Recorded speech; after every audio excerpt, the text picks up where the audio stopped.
All rise and shout. It's time for What's Trending. CBS Sports reports, as we mentioned, the Big 12 could be getting a new media rights deal north of $43 million.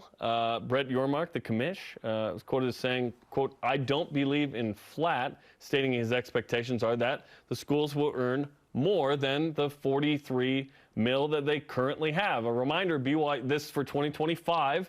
BYU is going to get half of the current TV deal money the first 2 years, and then they're about to get paid, as we mentioned. So, Spence, what do you think of that report and $43 million?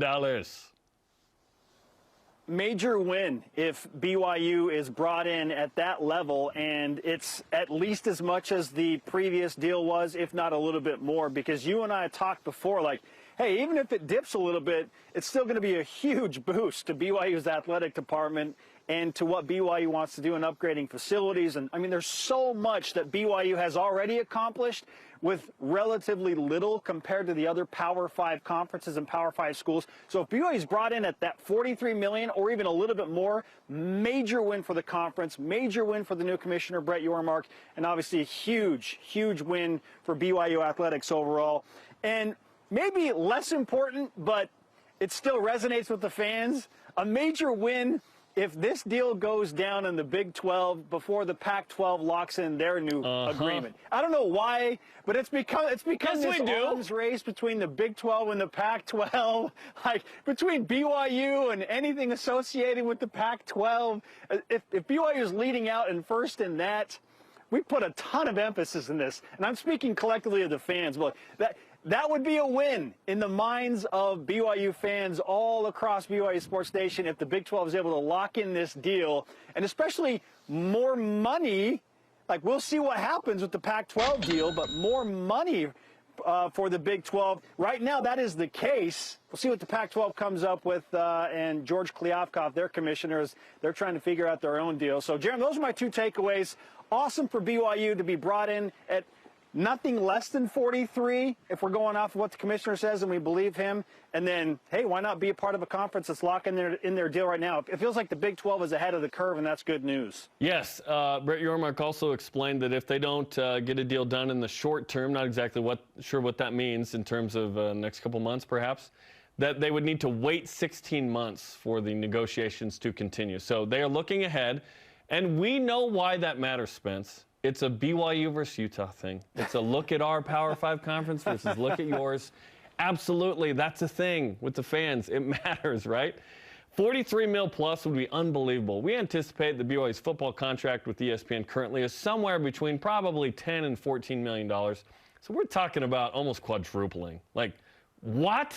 So here's my list of the top 5 renovations I want to see with BYU athletics. Number 5, all right, soccer press box.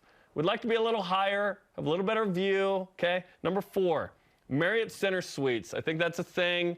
Might need to, dig out the concrete there and put in some suites or something. We got to figure that out. 3, LES Suites at LaVelle Edwards Stadium. I think perhaps there's more outside of that press box, which brings me to 2. The press box needs a facelift. And number 1, the locker room at LaVelle Edwards Stadium. So with this dough, the BYU is going to start cashing in 3 years.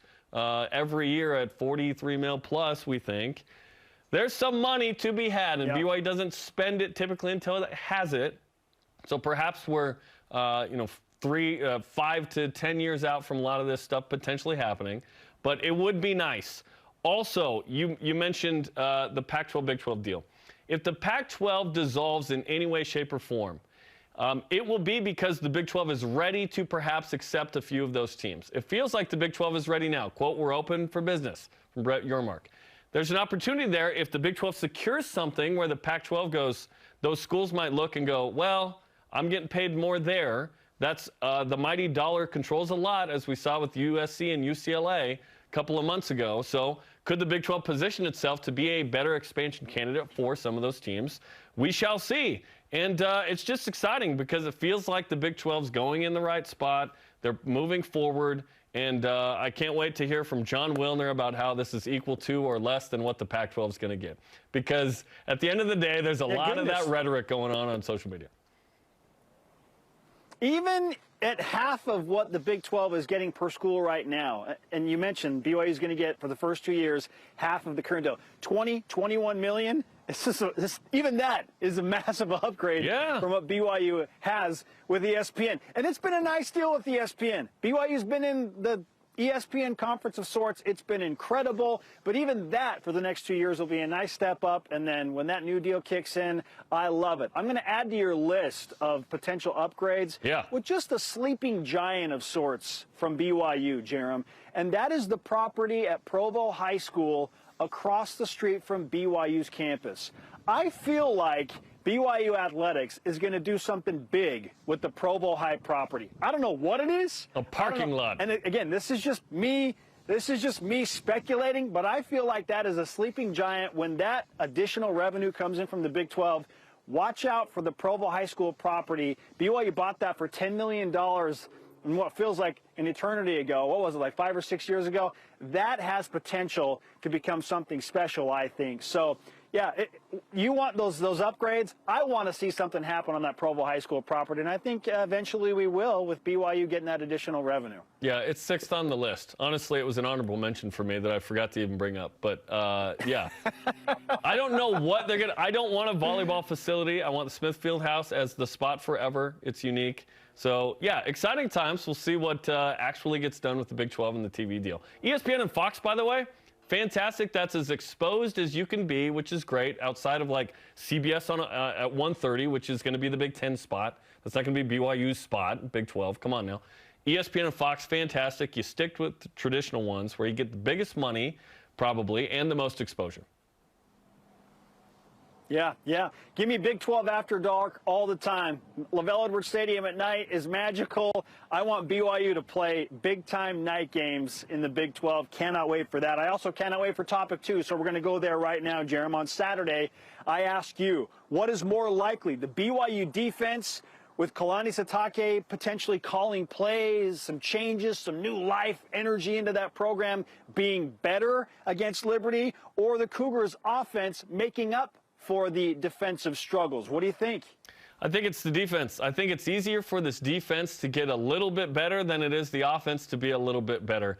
I don't agree with Dave McCann's take of, hey, the offense needed to score 53+. How about you don't give up 40+, okay, especially at home Saturday against Arkansas? No, scoring 35 should be enough typically. There's going to be some shootouts sometimes. BYU's about to go to the Big 12. Like, I agree with that part of Dave's convo of, hey, shootouts are coming, in the Big 12. But this defense is better than what we've seen. Last year they struggled. They were 79th in SP+. But I believe that they can be top 50. Like, we're not asking them to be a good defense, Spence. We're asking them to be mediocre, to be okay. Right now they're bad. Can they just be okay? And Liberty's got some capable weapons that BYU needs to defend against. They need to be ready to go against some of these guys against the Flames. Granted, they've had quarterback issues, but they've had good play to the tune of 6-1, despite playing 3 quarterbacks, which is wild. I believe that Kalani Sitake is going to call the plays this week. I believe BYU will simplify things, and they will be prepared for that Flames offense, which is going to be wild and raucous in front of that home crowd. BYU Cougar Nation is going to show up as well. It's going to be a fun environment Saturday.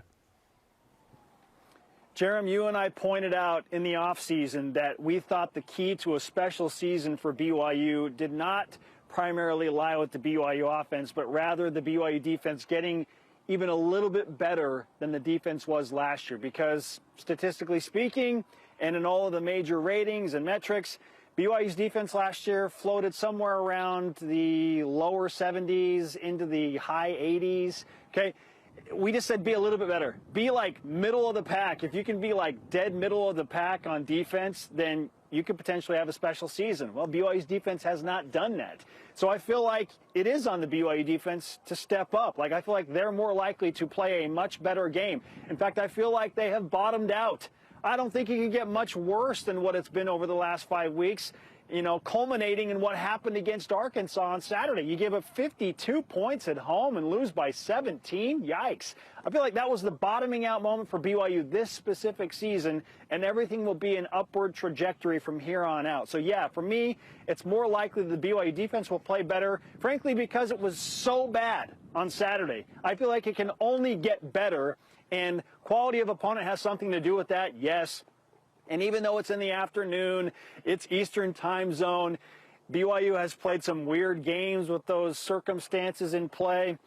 I feel like BYU's defense is more likely to rally around Kalani Sitake, rally around Elisa Tuiaki. You see some of the players come out in support of Coach Tuiaki and his humility, his willingness to maybe take on a new role. They've been alluding to that in their social media commentary. So I expect them to show up. It's more likely the BYU defense is going to play better. The offense will do their thing. If BYU can score 30+ and the defense, does a little bit better, then the Cougars should win this game, and I believe they're still about a 6.5 point favorite. That is right. But the line's been fluctuating all over the place. Okay.